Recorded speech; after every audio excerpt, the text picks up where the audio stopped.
मैं कुछ इमरान भाई ये आपसे एक सवाल करना चाहता हूँ, आप गिना गुजरे तो तिब्बे नबी सल्लल्लाहु अलैहि वसल्लम जो है ये एक अलग पहलू है, ये एक अलग कॉन्सेप्ट है नहीं हमारी नज़रों में। क्यों? क्योंकि आज हर शख्स किसी ना किसी पीर से मुरीद है, कुछ है जो नहीं है, अल्लाह उन्हें भी तौफीक दे।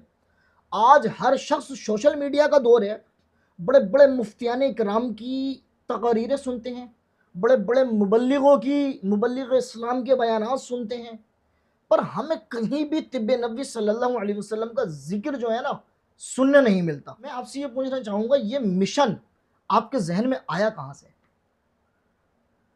देखिए, आपने जो सवाल पूछा है, असल में ये मिशन आया वहीं से ही है जो आपके सवाल में छुपा हुआ है। जी चूँकि हम दीनदार हैं और हम सीरतुन नबी सल्लल्लाहु अलैहि वसल्लम का सल्लल्लाहु मुताला अलैहि करते हैं वसल्लम। जी और अपनी ज़िंदगी में आप सल्लल्लाहु अलैहि वसल्लम के अहकामात को लाते हैं। जैसे कि आप देख रहे हैं, जी अमली तौर पर भी हम लिबास में वो चीज़ पसंद करते हैं, जी सर ढाँकने पे वो चीज़ पसंद करते हैं, चेहरे हमने हमारे वैसे रखे हैं।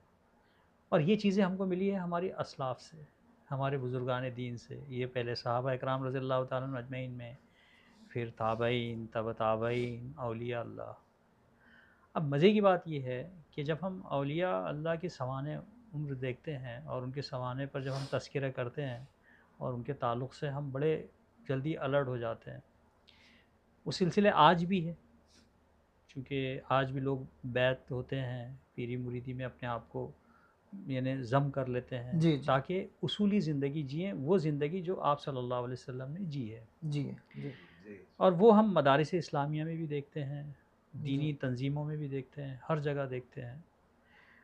आप गौर करें, मैं आपको दावत फ़िक्र दे रहा हूँ, उन सारी चीज़ों में एक चीज़ खोई हुई है, वो खोई हुई है हिफ़्ज़ान सेहत। खानकाही निज़ाम में आप लंगर के बारे में सुनते होंगे, जी हम अजमेर शरीफ भी गए, हर जी जगह लंगर होता है। जी हर जगह लंगर अल्हम्दुलिल्लाह। क्यों होता था? मुरीदीन की तरबियत, जी आप सारी किताबें देखो, सब औलिया अल्लाह के सवाने होंगे देखो, उनकी तरबियत में सबसे ख़ास पहलू ग़िज़ाइयत का होता माशाअल्लाह माशाअल्लाह। है।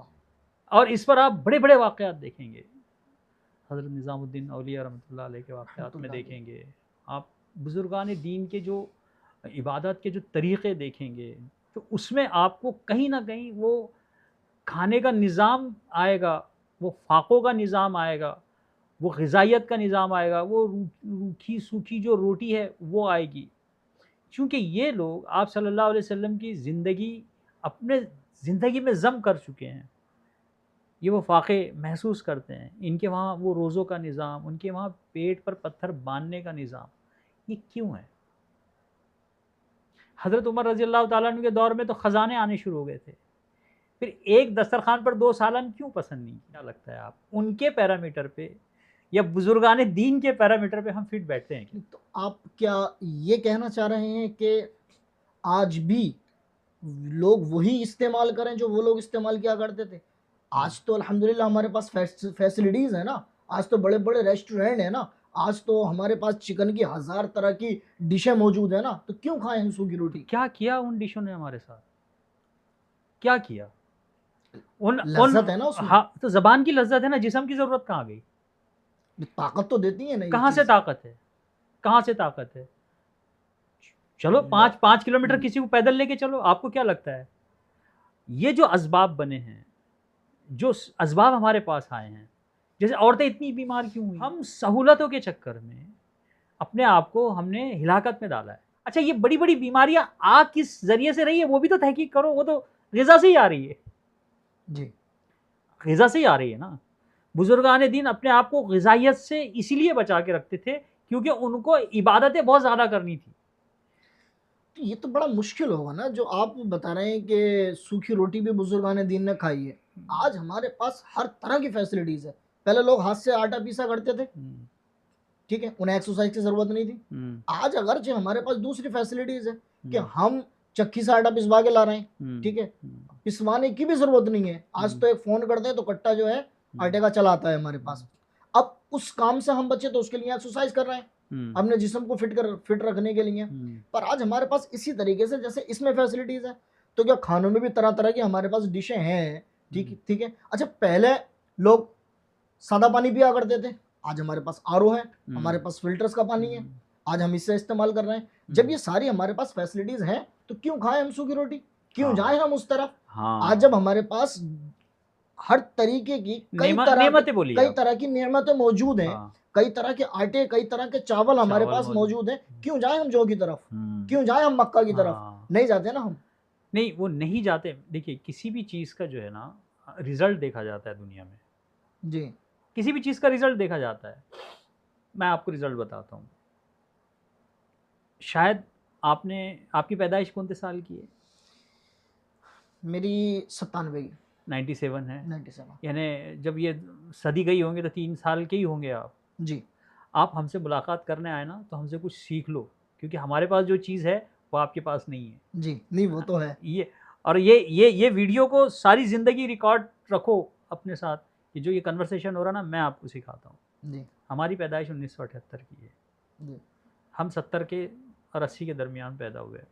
मैं आपको बोलता हूँ कि अगर कोई 60 की पैदावाइश आपको मिलती है, जो 60 का पैदावार कोई दाढ़ी बूढ़ा इंसान मिलता है, उसके पास बैठो और उससे पूछो कि आपका बचपन कैसे गुजरा है, मेरा बचपन कैसे गुजरा है। मेरे बचपन में मेरे गांव में शुगर का पेशेंट नहीं था। अच्छा। कैंसर के पेशेंट नहीं थे माशाल्लाह। ब्लड प्रेशर किसी को नहीं था, जॉइंट पेन किसी को नहीं था, बीमारियां थी ही नहीं। ठीक है। 1988 के करीब में राशन की दुकान में पाम ऑयल आया। ठीक है। वो पाम ऑयल फ्री में आना लगा है, एक आदमी को यानी बांटना शुरू। आप इस बात को गौर करो कि जो मैं बोल रहा हूँ, आप अपने भी घर में जाओ, बुजुर्गों से पूछो कि आपके बचपन में क्या ये सारी बीमारियां थी जो आज मिल रही है, जो आज हम जो सहूलतों के चक्कर में जो अपने आप को जहन्नम में झोंक चुके हैं। मैं आपको वो समझाना चाह रहा हूँ। मैं आपके सवालात से भी मुतासिर हूँ, लेकिन मैं जो इल्म आपको दे रहा हूँ वो समझो कि 1990 के बाद से हमारे जो ग़िज़ाई अज्जा बदले हैं। जो आज जिसको आप बोल रहे हो ना कि बिरयानी के चावल और गेहूं की रोटी और जो है ये रोगन भी बदल गया है, शक्कर भी बदल गई है, मिठास भी बदल गई है, चावल और गेहूं भी बदल गए हैं, दालें भी बदल गई है, हत्ता के मुर्गियां गोश्त की चीज़ें भी बदल गई। ये सारी चीज़ ये वो नहीं है जो पुराने दौर में खाई जाती थी जिससे आदमी को सेहत मिलता था। ठीक है। इस्लाम ने कभी जुल्म करने का हुक्म नहीं दिया है। अगर आपको किसी भी तरीके से आप अपने बदन के साथ जुल्म नहीं कर सकते, आप खाओ, आपको खाने का हुक्म दिया है, लेकिन आपको खाने में हद भी बांधी गई है। हद इसलिए दी गई है, आपको रोज़ा क्यों रखाया जाता है और रोज़े के वक्त के बाद आपसे ये क्यों कहा जाता है कि भाई अब एक काम करो, अब आप अफ्तार करो। अच्छा, अफ्तार के टाइम में अगर आप अफ्तार ना करें तो आप पे हद लाजिम है कि नहीं है? आपको लाजिम है। अब मैं आपको एक छोटी सी मिसाल देता हूँ। आपको कौन सा फल सबसे ज़्यादा पसंद है? मैं पाइनएप्पल सबसे ज़्यादा पसंद करता हूँ। सबसे ज़्यादा पाइनएप्पल। आप बहुत भूखे हो, ठीक है, और आपके सामने हमने पाइनएप्पल आपको परोसा। आप एहसास करो शिद्दत की भूख है और सामने पसंदीदा पाइनएप्पल है। एक पाइनएप्पल मैंने आपको दिया, अब आप सोचो कि आपने खा लिए, क्या लगा आपको? भूख मिट गई है क्या? ऐसा लगा? यानी एक लज्जत का एक लेवल आया ना। जी। फिर मैंने वही पाइनएप्पल शिद्दत की भूख में जी। आपका पसंदीदा है, दूसरा भी आपको दिया, खाया आप जी, खा लिए, लम्स आपको महसूस हुआ। फिर वही पाइनएप्पल चूंकि आप भूखे थे और आपका सबसे पसंदीदा है, अब मैंने तीसरा भी आपको काट के दिया, खाओगे? क्यों? वो तो आपका पसंदीदा है ना। हर चीज की लिमिट होती है ना। हाँ, हमने आज के दौर में लिमिट क्रॉस की है। हमें आप सल्लल्लाहु अलैहि वसल्लम की ज़िंदगी से नहीं, सहाबा की ज़िंदगी से भी समझना चाहिए। हज़रत उमर रज़ी अल्लाह ताला अन्हु का उस दस्तरखान पर खड़े होना और इस बात का कि 2 सालन, यानी वो तो गोश्त अलग है, चर्बी अलग। तो आपने कहा था नहीं, गोश्त एक मुस्तकिल सालन है, चर्बी एक मुस्तकिल सालन है, तुमने 2 सालन क्यों रखे?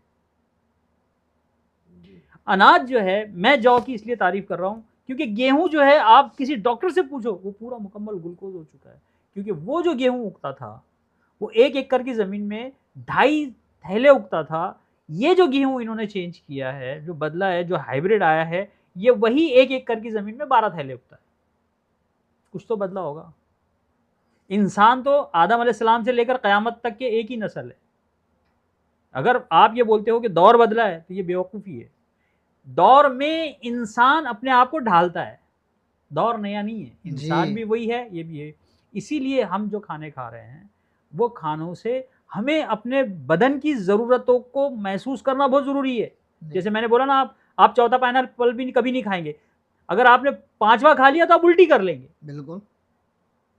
अब आपको उस पाइनएप्पल से नफरत हो जाएगी, और मैं बंदूक भी लगा के तो आप बोलोगे भाई बंदूक मार दो लेकिन मेरे को ये मत खिलाओ, अब नहीं खाता। जी ये बदन की ज़रूरत हर तरीके की एक लिमिट होती है। आज हम दावत में जाके देखो, हम बेतहाशा खा लेते हैं।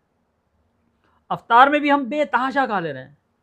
और न सिर्फ अफ्तार में, मगरिब की नमाज हो गई, इशा की नमाज, तरावी आने से पहले पहले जो बाजार सजते हैं खाने के, कितना जुल्म कर रहे हैं, जी बिल्कुल। कितना जुल्म कर रहे हैं। तो बुजुर्गान दीन की वो नसीहत सही थी, क्योंकि उनको तो ये पता था कि जिस्म की जो ज़रूरत है मैंने दे दी, अब मैं अल्लाह की इबादत, मुझे इबादत के लिए पैदा किए, मैं बस वो काम करूँ। माशाल्लाह, ये मेरा सुभान अल्लाह, जवाब है। बड़ा बेहतरीन आपने जो है ना जवाब दिया। नाजरीन, सुना आपने कि आज अगरचे हमारे पास कितनी ही फैसिलिटीज़ हैं, पर हमें अपना ज़रूर ध्यान रखना है और हमें देखना है कि कौन सी चीज़ हमारे लिए फ़ायदेमंद है और कौन सी चीज़ हमारी सेहत को जो है नुकसान दे रही है।